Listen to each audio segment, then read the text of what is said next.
6h46 sur RMC, votre invité Jean-Jacques Bourdin, le docteur Jean-Jacques Monsuez, cardiologue à l'hôpital René-Muret à Sevran en Seine-Saint-Denis, membre du conseil scientifique de la Fondation Agila. Docteur Monsuez, bonjour. Bonjour. Merci d'être avec nous. Journée, le Red Day 2017, c'est une journée, chaque année ça a lieu, pour sensibiliser aux maladies cardiovasculaires chez la femme. Chez la femme, parce que les maladies cardiovasculaires chez la femme sont de plus en plus nombreuses. Elles sont de plus en plus nombreuses et puis il faut prendre l'habitude de ne pas considérer la femme comme un sous-groupe de toutes les études épidémiologiques. C'est la population majoritaire sur la planète. Les femmes ont bénéficié d'un préjudice dans ce domaine, c'est que toutes les études ont été faites à partir de 1948 sur des hommes et la mortalité était surtout chez les hommes. Oui. Actuellement, ça a changé. Les femmes meurent en première cause de maladies cardiovasculaires. Avant le cancer du sein. Avant le cancer, bien avant. Ce d'autant que le cancer du sein se soigne de mieux en mieux, que les femmes vivent plus longtemps et qu'elles ont donc un risque cardiovasculaire plus important. Une femme sur 3 meurt d'une maladie cardiovasculaire. Oui. Si on regarde les infarctus en France, 42% des infarctus qui vont évoluer éventuellement mal, ce sont des femmes.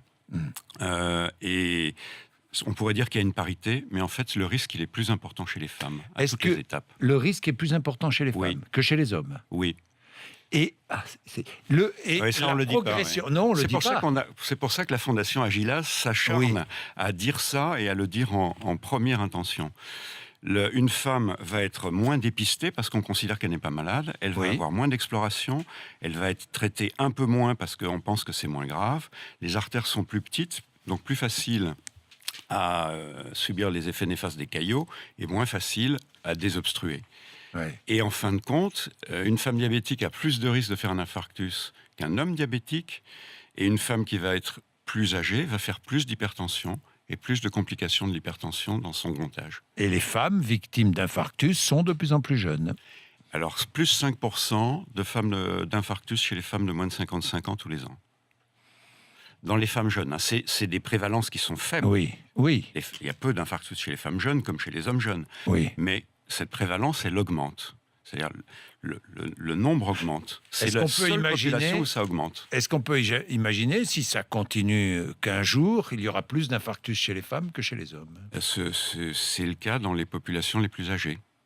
C'est le cas dans les populations les plus âgées. Oui, mais les femmes, parce que les femmes vivent plus longtemps que les hommes aussi. Voilà. Alors, il y a l'impact du tabac, il y a l'impact du poids, il y a l'impact des facteurs de risque cardiovasculaire. Et si vous regardez comment est soigné le cholestérol, notre étude, l'étude qui a été promue par Agila, l'a bien montré. Les femmes qui sont exposées à un risque relativement élevé par le tabac, par la pilule conjointe, connaissent moins bien leur chiffre de cholestérol que celles qui font de l'exercice physique. Oui, si on mélange tabac, pilule, la pilule, c'est donc facteur de risque. Les deux ensemble, c'est pas bon, surtout s'il y a de l'inactivité, s'il n'y a pas d'exercice physique. Et si en plus, comme a montré cette étude qui a été menée par Agila sur 5240 femmes, si en plus les femmes ne retiennent pas leur chiffre de pression artérielle, leur chiffre de glycémie, de cholestérol, ça veut dire que le message du risque n'est pas passé. Stress, mauvaise alimentation, mais ça c'est vrai pour les hommes comme pour les femmes, les facteurs sont exactement les mêmes. Le tabac, dramatique. Le surpoids, évidemment, très mauvais. Le manque d'exercice physique. Voilà, je crois qu'on a résumé un peu tout. Oui, une femme qui fait de l'exercice physique, elle connaîtra mieux ses risques cardiovasculaires. Alors, ce qui est... Chez une femme diététique. Une femme se fait détecter le cancer du sein, il y a les mammographies, le frottis, les femmes. Mais une femme ne se fait jamais suivre sur le plan cardiaque, ou beaucoup moins que les hommes peut-être. Moins. Parce que c'est dans la tête. La femme, elle va s'occuper de sa famille. Elle va s'occuper d'envoyer son mari, d'envoyer ses parents chez le docteur, de s'occuper des enfants. Elle va passer toujours après. Donc le message à faire passer, c'est si, mesdames, vous voulez continuer à vous occuper de votre famille, pensez à vous pour pouvoir les assumer. C'est la 3e année que vous organisez ce Red Day. Parlez-moi un petit peu de la Fondation Agila. Alors la Fondation Agila a pour but de faciliter la prévention et l'éducation en matière de santé et essentiellement de santé cardiovasculaire pour l'instant.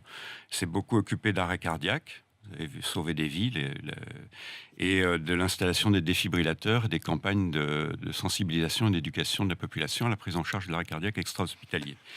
Elle s'occupe maintenant beaucoup de la prévention cardiovasculaire chez les femmes, parce que face à cette augmentation du risque des femmes, eh bien, il n'y a pas vraiment une prise de conscience qui est suffisante.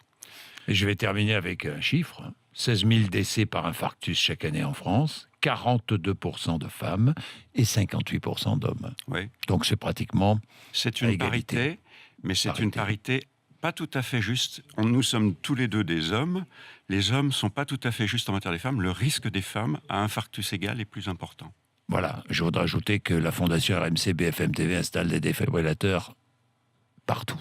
Voilà, partout en France, dans les communes, dans les entreprises, dans les lieux publics. Merci, docteur, d'être venu nous voir ce matin pour parler de ça.